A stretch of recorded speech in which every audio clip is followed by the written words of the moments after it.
Just before we come to you, Alexander, considering that dynamics have changed quite a bit, a lot of independent candidates, a lot of frustrated candidates. So even as you talk about this appointment, take a look at page 10 of the paper, why NASA should not take its cost support for granted.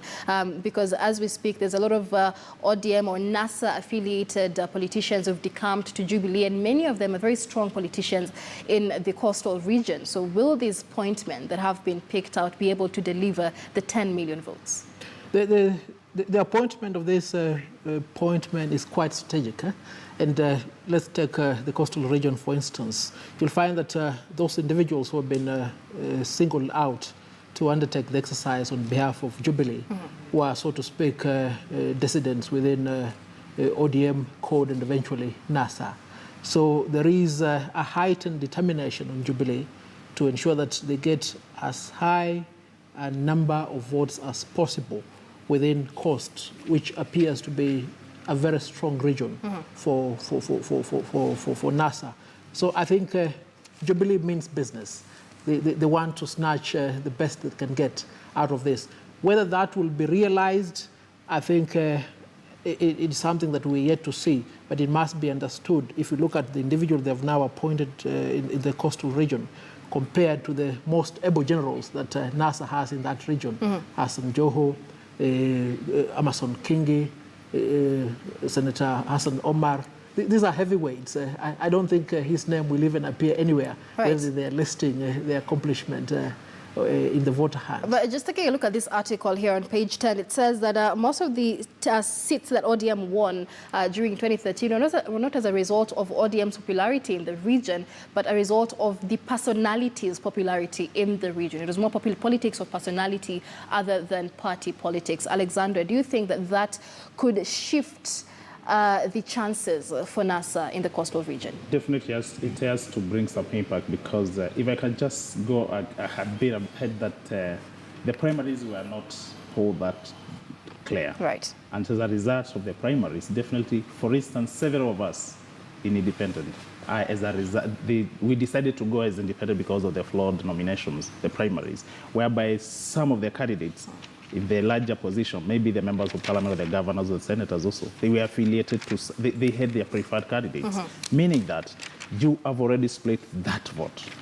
If it is a NASA, if it's a Jubilee, you have split that vote. Has it really been split? Because we have the likes of independent candidates like you are running as independents, but still supporting Raila Odinga's presidential bid. It will depend on how the coalition heads will work on the dependent candidates. Because you can, a presidential candidate cannot stand and say that I will not campaign for independent candidates. Right. If it definitely comes to my ward and campaign against me, definitely I have my supporters.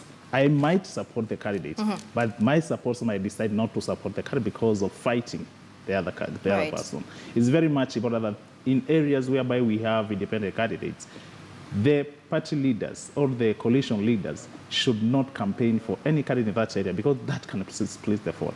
And if you just imagine the 1 million, 10, 11, it's very tricky. Right. It's just my friend just said, if there is yes or no, it might be a reason for that. Also running as an independent candidate, maybe just to pick your thoughts on the fact that, ODM stance and Raila Odinga's stance on independent candidates, and of course supporting six-piece voting for ODM. Are you still supporting his presidential bid after that? I don't know whether Raila Odinga can support six-piece, because definitely currently we are not supporting six-piece.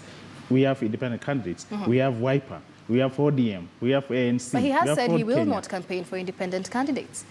Or is that just propaganda made up by the media? I cannot say propaganda, but let campaign start and know what exactly you're going to say about it. Because we have the NASA has over 5 parties.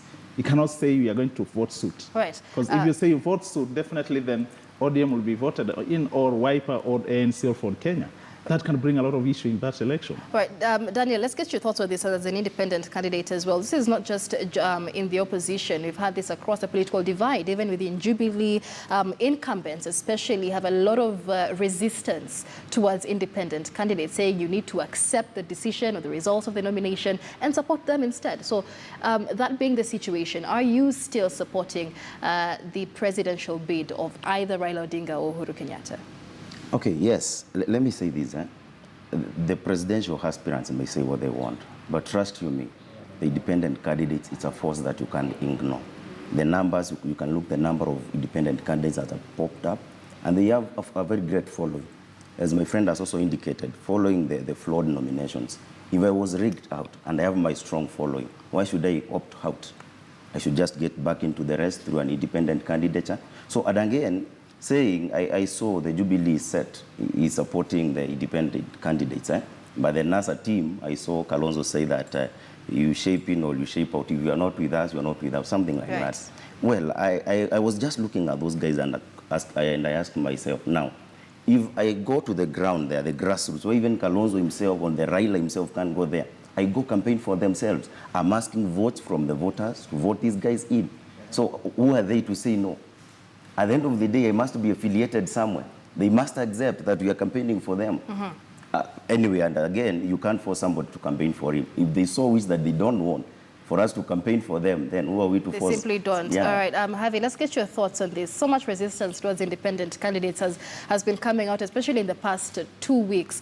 Your thoughts on how this is likely to play out? Are we likely to see popular politicians running as independents losing out on this post and possibly setting them back in their careers?